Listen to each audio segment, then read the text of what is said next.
Hello, कैसे हैं आप सब। मैं आपका मेंटर और आप देख रहे हैं लर्न इंग्लिश विदाउट रूल्स का एक नया और fresh session.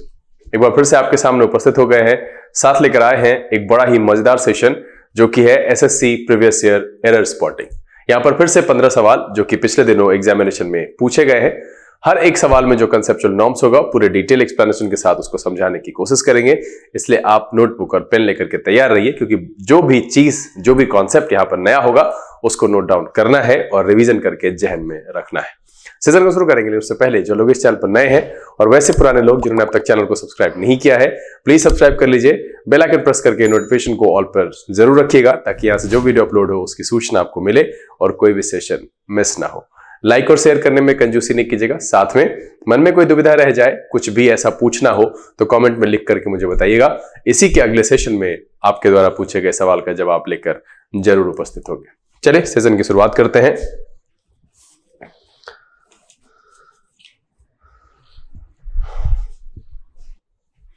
Learning without rules के सेशन में एक बार फिर से आप सबका तहे दिल से स्वागत है।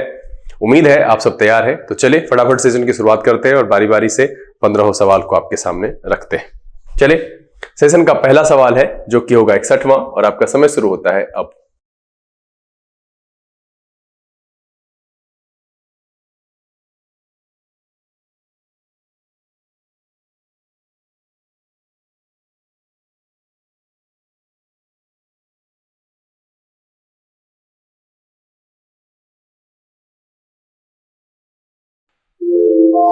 चलिए समय समाप्त हो चुका है। बहुत ही आसान सवाल है और मुझे लगता है कि इससे रिलेटेड जो नॉर्म्स है वो मैंने पिछले दिन आपके सामने रखा था। कह रहा है scarcely did I reach the airport nervous and tense then the plane took off. अब यहां पर देखिए स्कार्सली है, मैंने पिछले दिन बताया था कि हार्डली और स्कार्सली, ये सब ध्यान में रखिएगा। जितनी बार ये आपके सामने से आएगा उतनी ज्यादा अच्छे तरीके से ये याद रहेगा, इसलिए दोहराना बहुत जरूरी है। और फिर मैंने इसके साथ बताया था कि नो सुनर, इससे बहुत ज्यादा सवाल पूछा जाता है, इसके साथ देन का प्रयोग होता है। तो यहां पर देन का प्रयोग करना गलत है, ठीक है। और यहां पर आप चाहो तो व्हेन या बिफोर में से कुछ भी लगा सकते हो, तब जाकर के ये सही होगा। और इसीलिए इस सवाल का जवाब जो हो जाएगा वो हो जाएगा ऑप्शन नंबर बी। बड़ा ही आसान सवाल रहता है, लेकिन ये आसान तब होता है जब आपके जहन में पढ़ा हुआ कॉन्सेप्ट हो। अब देखिए ये सवाल अगर आपसे नहीं बना है तो फिर कहीं ना कहीं सोचने विचारने की जरूरत है। मैं हमेशा से बोलता हूं कि आपके द्वारा उठाया गया हर एक कदम आपको बताता है कि आप सही रास्ते पर चल रहे हो या गलत रास्ते पर चल रहे हो, आपसे सब कुछ ठीक ठीक हो रहा है या कुछ गलती हो रही है। क्योंकि अगर ये पढ़ा है आपने पीछे तो इसमें अटकन नहीं होनी चाहिए, कोई अड़चन नहीं आनी चाहिए, कोई कंफ्यूजन नहीं होना चाहिए और गलत नहीं होना चाहिए। अगर गलत हुआ है इसका मतलब है कि पीछे पढ़ने में या तो आपका ध्यान नहीं रहा या आपने उसको रिवीजन नहीं किया, जो कि नॉर्म्स जाता रहा। तो जो आप पढ़ लेते हो कम से कम उसमें तो सही होना चाहिए। चलिए अगला सवाल और आपका समय शुरू होता है अब।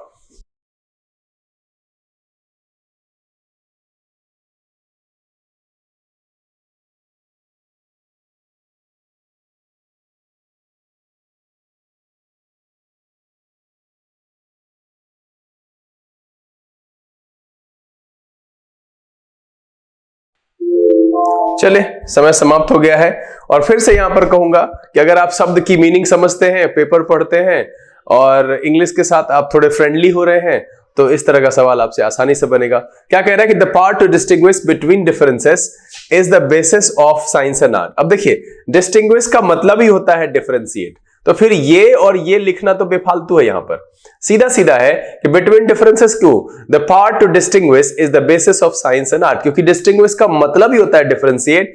ये दोनों शब्द यहां पर सुपरफ्लुअस है, बेफालतू का लिखा गया है, जिसका कि शब्द में कोई मतलब नहीं है, मीनिंग को खराब ही कर रहा है, सेंटेंस को बिगाड़ रहा है। तो इसलिए इसको हटा देंगे और इसलिए सवाल जो है ये लाइन सही हो जाएगा और सवाल का जवाब क्या हो जाएगा, ऑप्शन नंबर बी। देखिए डिस्टिंग्विश का ही मतलब होता है डिफरेंस बिटवीन या डिफरेंशिएट करना, है ना, अंतर ढूंढना, भेद समझना। तो डिस्टिंग्विश मतलब है डिफरेंशिएट, सीधा सीधा है। यहां पर बिटवीन और डिफरेंसेस लगाने का कोई मतलब ही नहीं है। चलिए अगला सवाल और आपका समय शुरू होता है अब।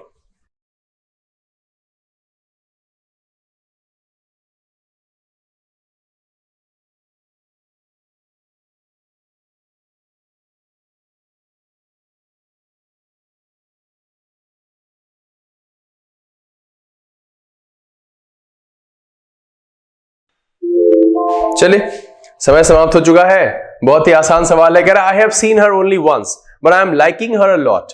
अब देखिए ये जो है ना emotion, feelings, continuous, static action, ठीक है, स्टैटिक एक्शन है। तो स्टैटिक एक्शन में मैंने आपको पहले भी बताया था कि इस तरीके से नहीं लिखते हैं, यहां होना चाहिए आई लाइक हर अ लॉट, है ना। क्या कह रहा है, I have seen her only once but I like her a lot, तब जाकर के सही होगा। आई एम लाइकिंग लिखना सही नहीं है। और अगर आप फिर से वही कहूंगा कि आप पढ़ते हैं पेपर, रेगुलर रीडर है, अच्छे से समझदार है, टाइम एंड टेंस का मेरा क्लास अटेंड किया नहीं किया है तो प्लेलिस्ट में है सजा सजाया, time and tense, voice, degree, narration, पूरा जो ग्रामर का बेस है ना वो फाउंडेशन बना के मैंने चैनल पे रखा है। अब आपको नहीं देखना है, ऊपर ऊपर सब कुछ करना है तो करते रहिए। फिर इस तरीके से करेंगे तो आपके जीवन में कभी भी टेंस की जो हिचकिचाहट है ना, जो आपको उससे परेशानी होती है, वो दूर नहीं जाने वाली है। वो आपको ना हमेशा काल बन करके ही डराएगी।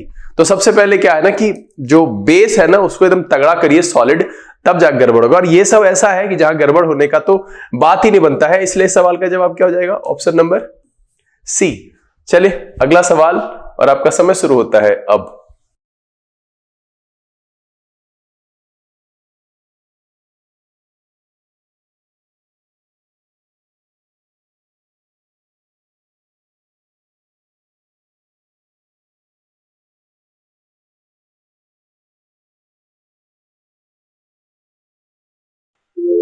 चलिए समय समाप्त हो गया है। कह रहा है I told him that we enjoyed very much at the party. अब देखिए अभी कहा, कहने की घटना V2 में है तो एंजॉयमेंट उससे पहले हुआ होगा, यहां क्या होगा, हैड एंजॉयड। आप पेयर नंबर 3 को देखिए कि अगर एक पास्ट है, दो पास्ट है, ठीक है, दो पास्ट है तो उसमें एक होता है रीसेंट पास्ट और एक होता है ओल्ड पास्ट। अब ये रीसेंट पास्ट और ओल्ड पास्ट क्या है, जैसे आज जो दिन है या जो महीना है चल रहा है नवंबर, रीसेंट पास्ट में अक्टूबर कर लीजिए और ओल्ड पास्ट को आप मान लीजिए सितंबर मान लीजिए, अगस्त मान लीजिए, कुछ भी मान लीजिए, या फिर ये 2024 है, रीसेंट पास्ट 2023 मान लीजिए, उसके पीछे जो भी होगा ओल्ड पास्ट, मतलब दो आएगा तो जो रीसेंट वाला है वो रीसेंट पास्ट, बीता हुआ होना चाहिए दोनों। तो इसमें क्या करते हैं, रीसेंट पास्ट को हम V2 से और ओल्ड पास्ट को हैड प्लस V3 से करते हैं। इसलिए यहां पर जब अभी बोला that we had enjoyed very much at the party, तब जाकर के सही होगा। और इसलिए इस सवाल का जवाब क्या हो जाएगा, ऑप्शन नंबर बी। ध्यान रखिएगा ये recent past and old past, ये पेयर नंबर 3 है, मैंने पूरे विस्तार से आपको समझाया है। चलिए अगला सवाल, और आपका समय शुरू होता है अब।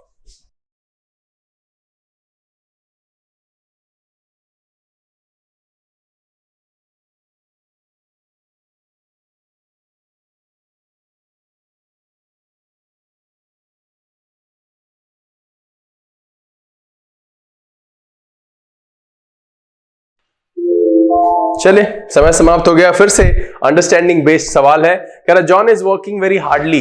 देखिए हार्डली का मतलब होता है मुश्किल से, ना के बराबर। यहां हार्डली नहीं होगा, क्या होगा, हार्ड, ठीक है। John is working very hard as the examinations are fast approaching.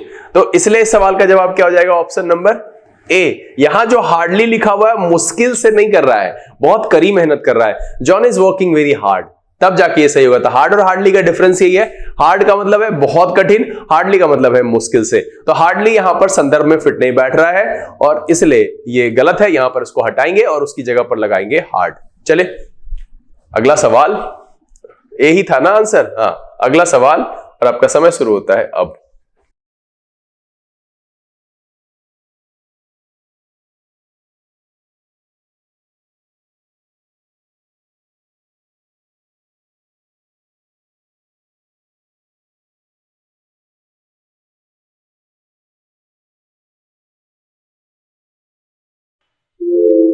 चलिए समय समाप्त हो चुका है, बहुत ही आसान है। परफेक्ट क्या कह रहा है, ही एट नथिंग सिंस यस्टरडे, यानी यस्टरडे से लेकर के अब तक की बात कह रहा है। यानी स्पीकर जिस समय में बोल रहा है उस समय से पिछले दिन, यानी यस्टरडे की बात कर रहा है, यहां से लेकर के अभी तक। इसका मतलब है क्या होना चाहिए, प्रेजेंट परफेक्ट। क्यों होना चाहिए, क्योंकि प्रेजेंट परफेक्ट ही एक ऐसा है, पास्ट परफेक्ट ऐसा है, past perfect continuous, present perfect continuous ऐसा है जहां पर कि हम टाइम की चर्चा करते हैं। तो सीधा सीधा क्या हो जाएगा, ही हैज इटन, उसने कुछ नहीं खाया है, he has eaten nothing since yesterday। और इसीलिए इस सवाल का भी जवाब क्या हो जाएगा, ऑप्शन नंबर ए। मुझे नहीं लगता है कि अब इस सब में मुझे ज्यादा समय देकर के समझाने की जरूरत है, क्योंकि प्रीवियस ईयर है, आप मेरे साथ प्रैक्टिस कर रहे हो। 20 सेकंड की समय सीमा भी इसलिए दे रहा हूं कि इसमें आसानी से आप सॉल्व कर सकते हो। फटाफट इसको बनाते चलते हैं। 1000-1500 के आसपास क्वेश्चन है, सबको धीरे धीरे करके सॉल्व कर जाएंगे। तो सॉल्व करने से क्या होगा ना कि इस दौरान जितने भी नॉर्म्स आएंगे, अगर आपने नहीं पढ़ा है तो नया नॉर्म सीखेंगे, और अगर पढ़ा हुआ है पहले से तो रिवीजन होगा, दैट्स ऑल। तो रिवीजन के पर्पस से ही साथ में बनाओ। आपका 15 में 15 आ रहा है, 2-4 एपिसोड के बाद मत बनाना। और अगर 15 में 15 नहीं आ रहा है 10 एपिसोड तक, गड़बड़ है, 10 आ रहा है, 12 आ रहा है, 9 आ रहा है, 8 आ रहा है, तो फिर आपको देखना पड़ेगा बॉस। करत करत अभ्यास ते वाला हाल है। Practice makes a person perfect, इसलिए कीप प्रैक्टिसिंग। चले अगला सवाल, और आपका समय शुरू होता है अब।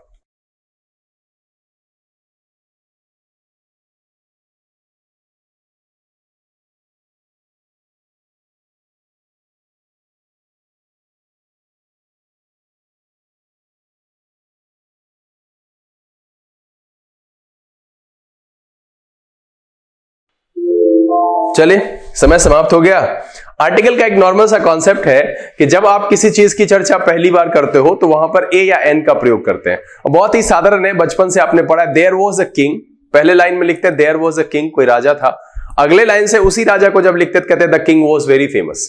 There was a king, and उसके बाद अगले लाइन में लिखते हैं the king was very famous. यहां पर भी देखिए क्या कह रहा है, an experimental vaccine has brought glimmer. यहां पर होना चाहिए ब्रॉट अ ग्लिमर। क्या है, brought a glimmer of hope for the malarial researcher।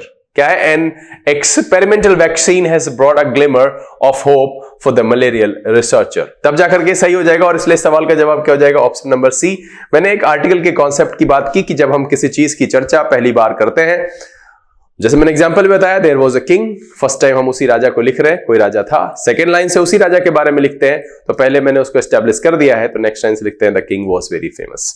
चलिए, मुश्किल से जो है इसमें कुछ समझने लायक है, ऐसा बड़ी बात नहीं है। अगला सवाल, और आपका समय शुरू होता है अब।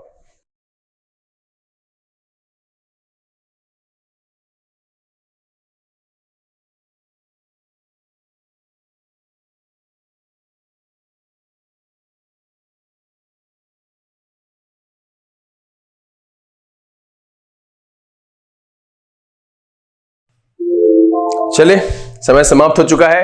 After making me wait for 2 agonising hours the great man called me in. अब देखिए यहां पर पास्ट में लिखा हुआ है, साथ में एन आस्क्ड मी। अब जब ये आस्क्ड लिखा हुआ है तो इसका मतलब है कि ये हमें नरेशन की याद दिला रहा है ना, नरेशन की याद दिला रहा है। और नरेशन में भी ये इनडायरेक्ट नरेशन की याद दिला रहा है। तो जब इनडायरेक्ट नरेशन की बात करें, व्हाट डू आई वांट तो होगा नहीं। यहां पर क्या है, ये पास्ट में लिखा हुआ है। ये भी देखिए रिपोर्टिंग वर्ब मेरा पास्ट में लिखा हुआ है, तो होना चाहिए क्या, व्हाट आई वांटेड। ठीक है, क्या हो जाएगा यहां पर, व्हाट आई वांटेड। तब जाकर के सही हो जाएगा कि after making me wait for 2 agonising hours the great man called me in and asked me what I wanted. इसलिए इस सवाल का जवाब क्या हो जाएगा, ऑप्शन नंबर सी। चलिए अगला सवाल, और आपका समय शुरू होता है अब।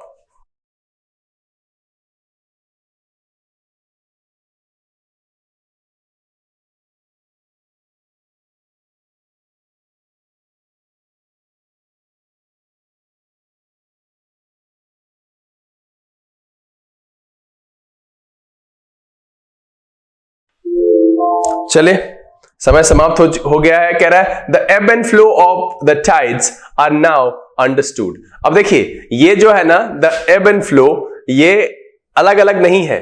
जैसे आपने पढ़ा होगा crown and glory, the crown and glory, the horse and carriage, तो उसी तरीके से द एब एंड फ्लो है यहां पर, और ये सिंगुलर सब्जेक्ट है, इसलिए यहां पर आर नहीं, इसके साथ इज होना चाहिए, क्योंकि अलग अलग है ही नहीं।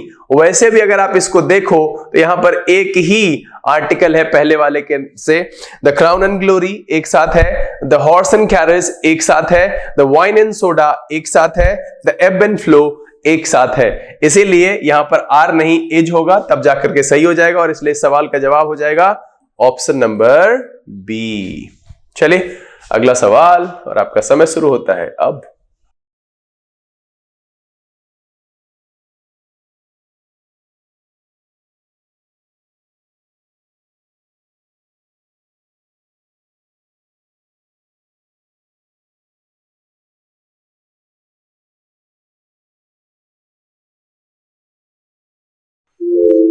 चले, समय समाप्त हो चुका है। कह रहा है the green paint on the wall provides a suitable contrast with the yellow doors. क्या है? The green paint on the wall provides a suitable contrast with the yellow doors. यहां पर कुछ भी गड़बड़ी नहीं है, ना ए में, ना बी में, ना सी में, ना डी में, सब के सब सही है। सॉरी, डी तो यहां है ही नहीं, मुझे बैंकिंग वाला याद आ गया। ए और बी और सी में कोई गड़बड़ी नहीं है, इसलिए सवाल का जवाब है नो एरर, और इसका जो ऑप्शन है वो है डी। चले अगला सवाल लेते हैं और आपका समय शुरू होता है अब।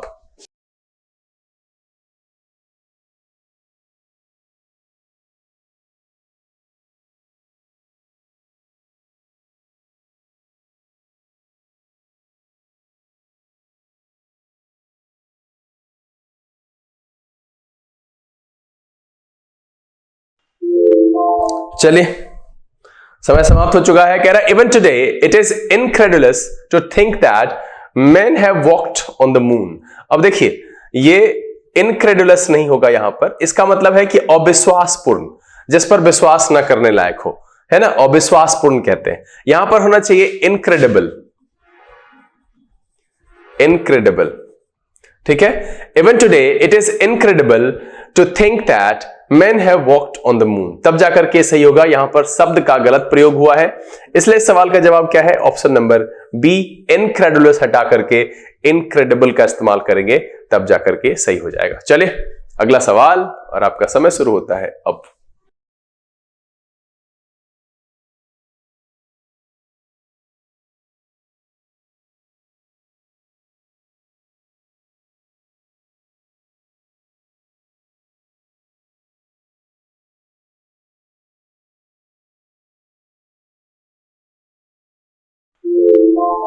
चलिए, समय समाप्त हो गया है। कह रहा था फायरमैन वोर inflammable clothing for protection.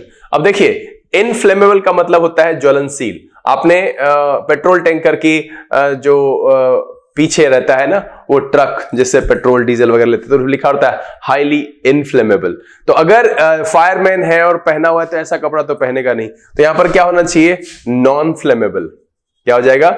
Non flammable, जो कि जल्दी से, आसानी से आग न पकड़ता हो। द फायरमैन वोर non flammable clothing for protection, तब जाकर के सही होगा। इनफ्लेमेबल का मतलब होता है हाईली फ्लेमेबल, तो यहां पर इसका इस्तेमाल नहीं होगा, इसलिए सवाल का जवाब क्या हो जाएगा? ऑप्शन नंबर बी, इनफ्लेमेबल को हटा करके हम क्या करेंगे?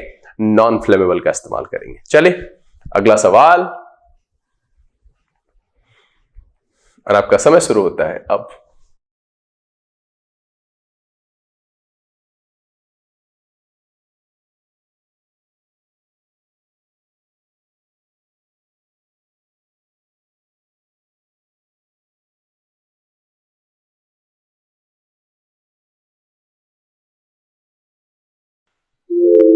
चलिए, समय समाप्त हो चुका है। कह रहा है beside food the pilgrims carried some medicines. अब देखिए, यहां पर दो प्रेपोजिशन है, एक है बिसाइड, इसका मतलब होता है के बगल में, ठीक है, कम एंड सिट बिसाइड मी, और एक होता है बिसाइड्स। बिसाइड्स का मतलब होता है इंक्लूडिंग, ठीक है। तो मतलब है कि फूड के अलावा क्या ले जाते हैं? सम मेडिसिन्स। तो यहां पर होना चाहिए बिसाइड्स, बिसाइड गलत है, और इसलिए इस सवाल का जवाब क्या हो जाएगा? Option number A. हम क्या करेंगे? बिसाइड को बिसाइड्स में चेंज कर देंगे। बिसाइड का मतलब होता है के बगल में, बिसाइड्स का मतलब होता है इंक्लूडिंग। तो इसीलिए सवाल का चेंज होने वाला पोर्शन कौन सा होगा? ए। बिसाइड को बदल करके हम क्या करेंगे? बिसाइड्स। ध्यान रखने वाली जानकारी है, बिसाइड का मतलब होता है बगल में। House A is situated beside house B, ठीक है। Come and sit beside me. Besides Coke he bought Dairy Milk. Clear? चलिए अगला सवाल, जो कि सेकंड लास्ट है, आपका समय शुरू होता है अब।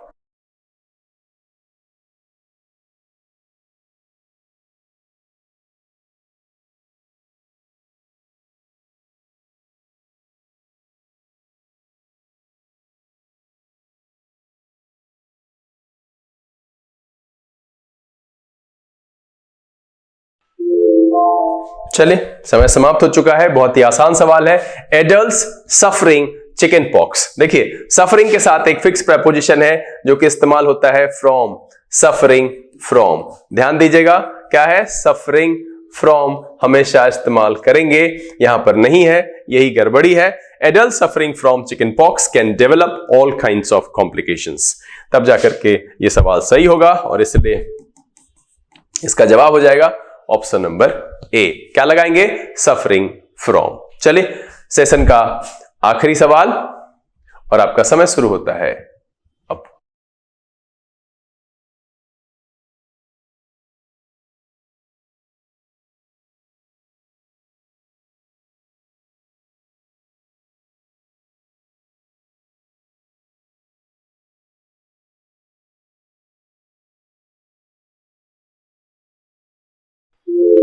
चलिए समय समाप्त हो गया है। बहुत ही बारीक सा अंतर है। The well known pianist had to practice. अब यहां पर देखिए स्पेलिंग में थोड़ी सी गड़बड़ी है। जैसे मैंने इससे पहले ही बताया था, एडवाइस ये सीई वाला नाउन होता है और एडवाइज ADVISE ये होता है वर्ब। ठीक उसी तरीके से इसमें प्रैक्टिस PRACTICE ये होता है नाउन, इसका मतलब होता है अभ्यास, और PRACTISE प्रैक्टिस इसका होता है वर्ब। चूंकि हम टू के बाद एक्शन वर्ड का प्रयोग करेंगे, अभ्यास की बात कह रहा है, तो इसको हटाएंगे और लगाएंगे PRACTISE प्रैक्टिस। ठीक है, the well known pianist had to practise, to के बाद लगेगा, CE वाला नहीं लगेगा, SE वाला लगेगा, for several hours a day even after he rose to fame. तो इसीलिए इस सवाल का जवाब जो है वो है ऑप्शन नंबर आपका बी। उम्मीद है कि आपने कुल 15 सवाल में, सबकी आसानी थे, कुछ खास तो था नहीं इसमें, लेकिन हाँ जानकारी तो थी। एक नो एरर था, बाकी 14 सवाल थे जिसमें छोटे छोटे नॉर्म्स थे, और उम्मीद है कि हर नॉर्म्स आपको पता था और आपने सब सवाल का सही जवाब दिया, अच्छे अंक प्राप्त किए। तो सबसे पहले अपने द्वारा प्राप्त किए गए अंक कमेंट बॉक्स में लिख करके मुझे बताइए, और अगर कोई दुविधा रह गई, कोई परेशानी रह गई, तो सवाल भी लिखिए, अगले एपिसोड में निदान लेकर के जरूर उपस्थित होंगे। उम्मीद तो यह है कि ये वीडियो आपको पसंद आया। अगर ये वीडियो अच्छा लगा इसको लाइक कर दीजिए, अब तक चैनल सब्सक्राइब नहीं किया है प्लीज सब्सक्राइब कर लीजिए, बेल आइकन प्रेस करके नोटिफिकेशन को ऑल पर रखना नहीं भूलिएगा। समय यहां से विदा लेने का, बहुत जल्द इस तरह के एपिसोड के साथ फिर आपके सामने उपस्थित होंगे। तब तक के लिए आप घर में रहिए, अपना और अपने परिवारजनों का ख्याल रखिए, खुश रहिए, मस्त रहिए, लेकिन पढ़ते लिखते जरूर रहिएगा। लर्निंग विदाउट रूल्स के से this is B K Singh signing off. Keep reading, keep practising. Thank you, God bless you.